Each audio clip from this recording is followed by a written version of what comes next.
Hello दोस्तों, अस्सलाम वालेकुम। सबसे पहले तो 3 मरतबा मेरे साथ ये दुआ ज़रूर पढ़ें, क्योंकि अभी जो कोरोना वायरस जो लेकर जो पूरी देश ही नहीं पूरी दुनिया के अंदर खुदा का जो अज़ाब नाजिल हो रहा है, खुदा की बारगाह में ये 3 मरतबा दुआ ज़रूर पढ़ें दुरूद पाक पढ़कर।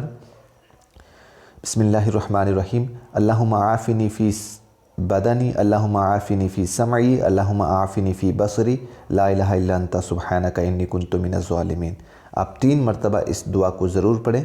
अल्लाहुम्मा आफ़िनी फ़ी बदनी, अल्लाहुम्मा आफ़िनी फ़ी समई, अल्लाहुम्मा आफ़िनी फ़ी बसरी, ला इलाहा इल्ला अंता सुब्हानका इन्नी कुन्तु मिनज़ ज़ालिमीन। अल्लाहुम्मा आफ़िनी फ़ी बदनी, अल्लाहुम्मा आफ़िनी फ़ी समई, अल्लाहुम्मा आफ़िनी फ़ी बसरी, ला इलाहा इल्ला अंता सुब्हानका इन्नी कुन्तु मिनज़ ज़ालिमीन। साथियों, मंजिल एकेडमी यूट्यूब चैनल पे आप सभी का बहुत बहुत स्वागत है। मैं आप सभी का खैर मक़दम करता हूँ। आप लोगों की दुआओं से अब मैं ठीक हूँ। तबीयत थोड़ी ख़राब थी, इसलिए वीडियो अपलोड नहीं कर पा रहा था। और अभी जो खुदा का अज़ाब नाजिल हो रहा है, सभी बराए मेहरबानी ध्यान रहें, घर में रहें और ज़्यादा से ज़्यादा गर्म पानी का सेवन करें और खुदा की बारगाह में दुआ ज़रूर करें पूरी दुनिया के लिए, पूरी इंसानियत की कौम के लिए। और आप सब लोगों के सामने इसीलिए अब एक बार फिर से आपकी स्टडी जो आप कर रहे हैं उसको लेकर एक बार फिर से मैं आपके सामने एक नई क्लास लेकर हाज़िर हुआ हूँ। हमारी क्लासेस चल रही थी साथियों, आपके पाठ्यक्रम में उर्दू नस्र व नज़म को लेकर आपके कुछ पाठ्यक्रम में या आपके सिलेबस में कुछ टॉपिक्स हैं, तो उनको हम बिल्कुल बारीकी से, बिल्कुल आसान भाषा में मैंने आपको करवाने का जो वादा किया था, उस वादे को लेकर हाज़िर हूँ मैं।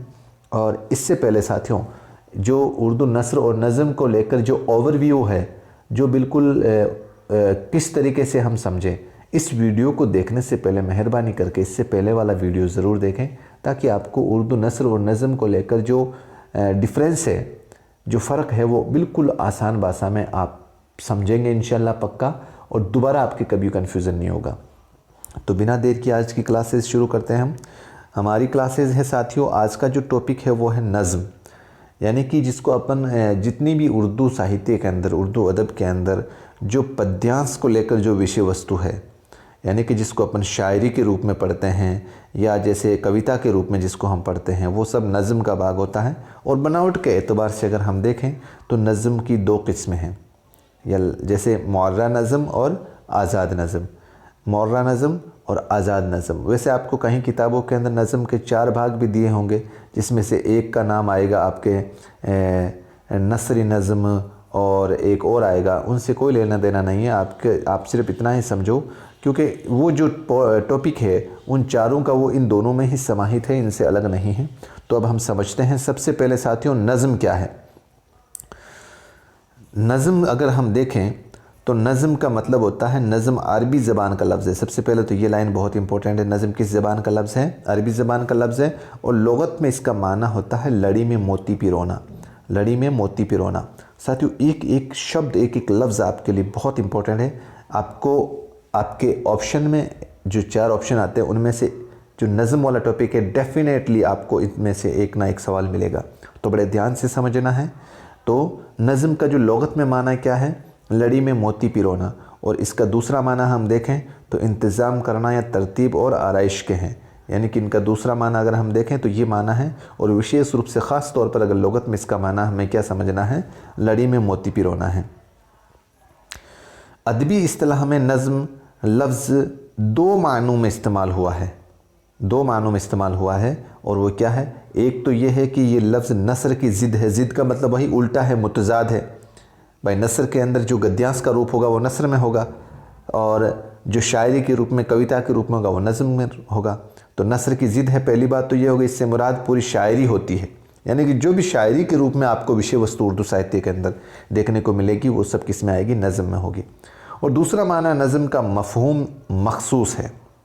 ठीक है, मफ़हूम जो है यानी कि इसकी विषय वस्तु है वो मखसूस है, ख़ास है। इसके मुताबिक शायरी जिसमें किसी ख़ास मौजू पर तसलसल यानी लगातार के साथ, तसलसल यानी सिलसिलेवार के साथ इजहार ख़याल किया जाता है। इसके अंदर ये लाइन बहुत इंपॉर्टेंट है साथियों। नज़म में 4 ऑप्शनों में आपको सीधा ये मिलेगा, कलाम मौजू को नज़म कहते हैं। नज़म से मुराद, उसमें आपको एक ऑप्शन में कलाम मौजू भी मिलेगा। तो नज़म से मुराद क्या है साथियों? कलाम मौजू को नज़म कहते हैं। उर्दू में गज़ल के अलावा, शायरी की जितनी भी असनाफ़ है वो सब नज़म हैं, लेकिन अपनी अलग अलग खुसूसियत की बिना पर कुछ असनाफ़ के नाम मुकर्रर हैं।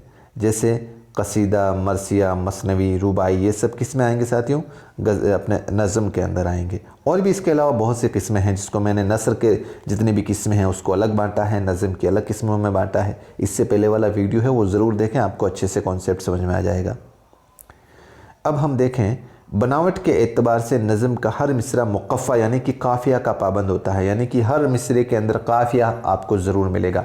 अब ये काफ़िया, रदीफ, ये सब क्या है? ये सब जो हमारी आगे वाली क्लासेज है साथियों, जिसमें गज़ल को लेकर, जिसको मैं अच्छे से और बहुत अच्छे से आसान भाषा में समझाने वाला हूँ, उसके अंदर आपके जो काफ़िया, रदीफ, इसको लेकर जो आपके कन्फ्यूज़न है वो आपके दोबारा कभी नहीं मिलेगा, इतना भरोसा रखें। तो बनावट के एतबार से नज़म का हर मिसरा मुक़फ़ा या काफ़िया का पाबंद होता है, और मानवी एतबार से किसी नज़म में एक ही ख़याल या मौजू को कलमबंद किया जाता है। कहने का मतलब ये है साथियों, अगर हम बनावट के एतबार से देखें तो नज़म का जो भी वाक़या, जो भी मिसरा होगा, जो अपने क्या बोलते हैं उसको, अशार होगा, उसका एक तो पाबंदी ये है कि वो काफ़िया होगा, उसके अंदर काफ़िया होगा, और दूसरा मानवी एतबार से देखें तो उस नज़म का ख़याल या मौजू जो होगा वो एक ही ख़याल होगा, एक ही विषय वस्तु होगी उसकी।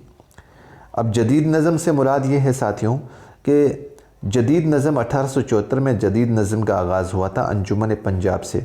1874 के अंदर एक कॉन्फ्रेंस हुआ था साथियों, अंजुमन पंजाब से हुआ, जो लाहौर के अंदर आयोजित हुआ था। उसके अंदर मोहम्मद हुसैन आज़ाद और अल्ताफ़ हुसैन हाली ने कर्नल हॉलराइट की ज़ेर निगरानी में बनाई थी। इस अंजुमन के ज़ेर एहतमाम नए अंदाज़ के मुशायरे की शुरुआत की गई।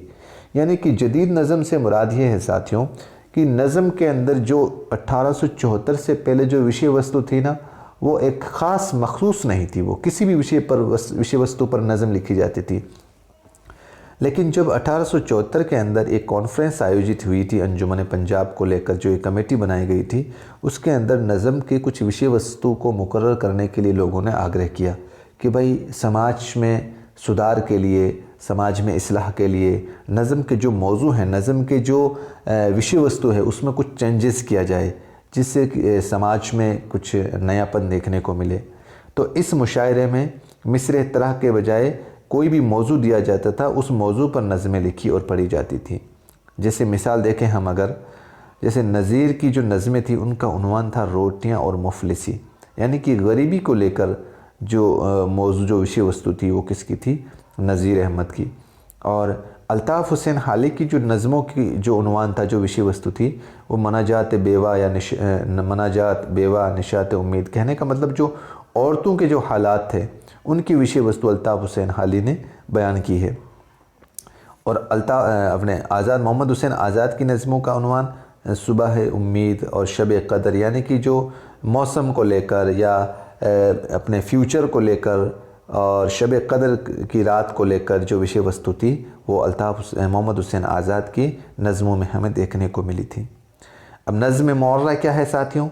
क्योंकि हमने नज़म के ऊपर दो प्रकार पढ़े थे, नज़म ये रही, नज़्म मुअर्रा नज़म और आज़ाद नज़म। अब मुअर्रा नज़म क्या है?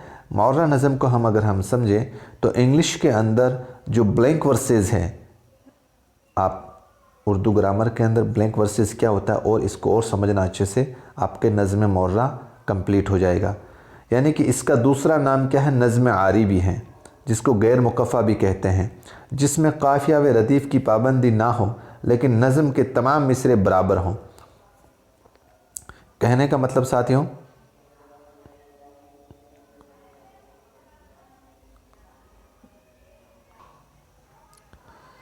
तो इस तरीके से अगर हम देखें साथियों, जिसके अंदर काफ़िया व रदीफ़ की पाबंदी ना हो लेकिन नज़म के तमाम मिसरे बराबर हों। कहने का मतलब, जैसे मान लो कि ये 4 शेर हैं आपके सामने, 1 2 3 4। इन चारों शेर का मतलब ये है कि ये कह रहा है कि इसके अंदर काफ़िया और रदीफ़ की तो पाबंदी कोई ज़रूरी नहीं है कि पाबंदी हो, लेकिन इन चारों शेर की जो मिसरे हैं वो बिल्कुल यूँ बराबर होने चाहिए। क्योंकि ऐसा नहीं होना चाहिए कि जैसे ये मिसरा लंबा हो गया, ये यहीं पे ख़त्म हो गया। तो नज़्म मुअर्रा का मतलब यही हुआ कि इसके अंदर काफ़िया और रदीफ़ की आपके पाबंदी ज़रूरी नहीं है, लेकिन इसके अंदर जो मिस्र हैं, जो अशार हैं, वो बराबर होना ज़रूरी है, तो वो नज़्म मुअर्रा मानी जाएगी। मौलाना मोहम्मद हुसैन आज़ाद ने इस सिनफ़ सुखन को मुतारिफ़ कराया था, यानी कि मौलाना मोहम्मद हुसैन आज़ाद हैं, उन्होंने ही इस सिनफ़ सुखन को, इस सिनफ़ को नज़्म मुअर्रा को तारुफ़ कराया था, पहचान दिलाई थी। नज़्म मुअर्रा की शुरुआत अब्दुल हलीम सरन ने की, अब्दुल हलीम सरन ने की थी। याद रखें साथियों, एक एक नंबर के सवाल बन जाते हैं यहाँ पर कि भाई सिनफ़ सुकन का मुतारिफ़ किसने किया था, किसने करवाया था, पहचान किसने दिलवाई थी, मौलाना मोहम्मद हुसैन आज़ाद ने। और नज़्म मुअर्रा की शुरुआत किसने की थी, अब्दुल हलीम शरर ने। दूसरे जो मुअर्रा नज़म निगार हैं वो कौन कौन हैं, अगर हम देखें तो मौलवी मोहम्मद इस्माइल मेरठी, नून मीम राशिद मिराजी, फैज़ अख्तरुल ईमान और मखमूर जालंधरी, यूसुफ़ ज़फ़र वग़ैरह, ये सब कौन कौन से हैं, ये नज़म निगार हैं, वो भी मुअर्रा नज़म के। अब साथियों, आज़ाद नज़म क्या है? आज़ाद नज़म को अगर हम देखें तो इसके अंदर हम देखें तो इंग्लिश के अंदर इसको बोलते हैं फ्री वर्सेस, फ्री वर्सेस। ये नज़म फ़्रांस से अंग्रेज़ी में और अंग्रेज़ी से उर्दू में आई है। आज़ाद नज़म ने नस्र व नज़म के फ़र्क को ख़त्म करके दोनों में ऐसा इम्तिजाज़ पैदा किया जिसमें उरूज की पाबंदी को ख़त्म करके आहंग के उसूल पर आज़ाद नज़म को रिवाज दिया। इसमें वज़न और काफ़िया नहीं होता, सतरें भी बराबर नहीं होती। साथियों, इसको आप इतना ही समझें, आप इस लैंग्वेज में ना फंसें। अगर आप आसान भाषा में समझें तो इसका नाम क्या है, आज़ाद नज़म है। मुअर्रा नज़म के अंदर देखो, हाँ, मुअर्रा नज़म के अंदर काफ़िया और रदीफ़ की तो पाबंदी नहीं थी, लेकिन साथियों अशार की तो पाबंदी थी। यहाँ तक इससे लंबा अशार नहीं होना चाहिए, अशार जो है वो बराबर होना चाहिए। लेकिन आज़ाद, आज़ाद का मतलब इसमें तो बिल्कुल भी आज़ाद हो गए आप। काफ़िया की पाबंदी आपके हट गई, रदीफ़ की आपके पाबंदी हट गई, और जो अशार, ये जो इस तरीके से अशार है उनकी पाबंदी भी इसके अंदर हट जाती है, इसके अंदर हट जाती है। आप इसके अंदर अशार एक बड़ा भी हो सकता है, एक छोटा भी हो सकता है, तो आपको वो कौन सी नज़म होगी, वो आज़ाद नज़म होगी। तो आप, यानी कि कहने का मतलब इसने नस्र और नज़म के फ़र्क को ख़त्म कर दिया। भाई नस्र क्या होता है, जैसे नज़म की जो भी कविता होती है वो इस तरीके से बराबर होती है, लेकिन नस्र के अंदर आपने देखा होगा, जैसे ये पैराग्राफ है आपके सामने नस्र के अंदर, तो ये जैसे यहाँ पे ये पैराग्राफ ख़त्म हो गया यहाँ पे, फिर वो अगले वाली लाइन यहाँ से शुरू होती है। तो नस्र और नज़म का ये आपको सीधा सवाल भी पूछा जा सकता है कि भाई नस्र और नज़म के फ़र्क को किसने दूर किया था, तो आज़ाद नज़म को। वो नज़म जिसमें अरकान बहर कम या ज़्यादा होते हैं आज़ाद नज़म कहलाती है। सीधी भाषा में हम समझें तो वो नज़म जिसमें अरकान बहर कम या ज़्यादा होते हैं, अरकान बहर कम या ज़्यादा होते हैं। अब यहाँ पे बहर का मतलब समझे हम साथियों, बहर का मतलब होता है शेर का वज़न करने, उसे नापने का पैमाना बहर कहलाता है। किसी भी शेर का वज़न करने या उसे नापने का पैमाना बहर कहलाता है।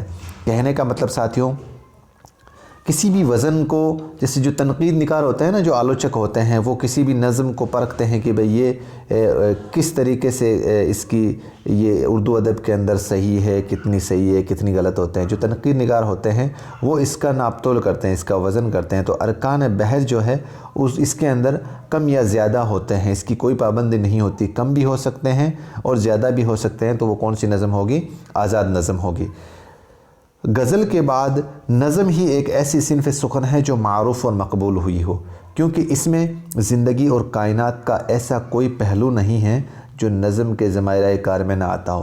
कहने का मतलब ये है साथियों कि नज़म की जो विषय वस्तु है, नज़म की जो विषय वस्तु है उसके अंदर ज़िंदगी और कायनात का ऐसा कोई भी पहलू नहीं है जिसमें इसको शामिल नहीं किया गया हो। यानी कि नज़म के अंदर आपको चाहे ज़िंदगी का कोई विषय वस्तु हो या कोई कायनात को लेकर, पूरी दुनिया को लेकर, ऐसा कोई भी पहलू नहीं होगा जिसको नज़म में शामिल नहीं किया गया हो। नज़म की रूह, नज़म का मरकज़ी ख़याल और इर्तिक़ाई ख़याल, वो क्या कहलाता है, नज़म की रूह कहलाता है। सीधा सवाल पूछ सकते हैं आपको, नज़म की रूह किसको कहा जाएगा, तो आपको ऑप्शन के अंदर ये पूरा नाम मिल सकता है साथियों। नज़म का जो मरकज़ी ख़याल है या इर्तिक़ाई ख़याल है, यानी कि इर्तिक़ा यानी शुरुआत, जो शुरुआती ख़याल है वो नज़म की रूह कहलाता है। किसी भी नज़म के अंदर जो शुरुआती भाग होता है वो नज़म की रूह कहलाता है। तो इस तरीके से साथियों हमने आज जो नज़्म को लेकर जो आपके सामने जो विषय वस्तु थी उसको बिल्कुल आसान भाषा में हमने समझा है। आप इस वीडियो को 1 बार 2 बार 3 बार ज़रूर देखें और बराए मेहरबानी चैनल को ज़रूर सब्सक्राइब करें। अभी आप इस चैनल को आप ओवरव्यू देख रहा हूँ तो मैं उसके अंदर कम से कम 1500 लोग इस चैनल पे विषय वस्तु को पढ़ रहे हैं, लेकिन इतने कम सब्सक्राइबर, पता नहीं उनके क्या खर्चा लग रहा है, चैनल को सब्सक्राइब नहीं कर रहे हैं। बराए मेहरबानी आपके लिए इतनी मेहनत कर रहे हैं, आपके एग्ज़ाम के पॉइंट ऑफ व्यू से जो पाठ्यक्रम है उसके अकॉर्डिंग मैं आपको पढ़ाने का प्रयास कर रहा हूं और इतनी मेहनत कर रहा हूं। आप बराए मेहरबानी चैनल को ज़रूर सब्सक्राइब करें और अगर वीडियो पसंद आई है तो उन लोगों तक ज़रूर पहुंचाएं जो पहली बार रीट या सीटेट का एग्ज़ाम दे रहे हैं। और दुआएं करें खुदा की बारगाह में, अभी जो कोरोना वायरस का जो अज़ाब खुदा का हो रहा है हम सब पर, खुदा की बारगाह में दुआ करें। और अब मिलते हैं अगले वीडियो में, दीजिए मुझे इजाज़त। अस्सलाम वालेकुम, खुदा हाफिज़, जय हिंद, जय भारत।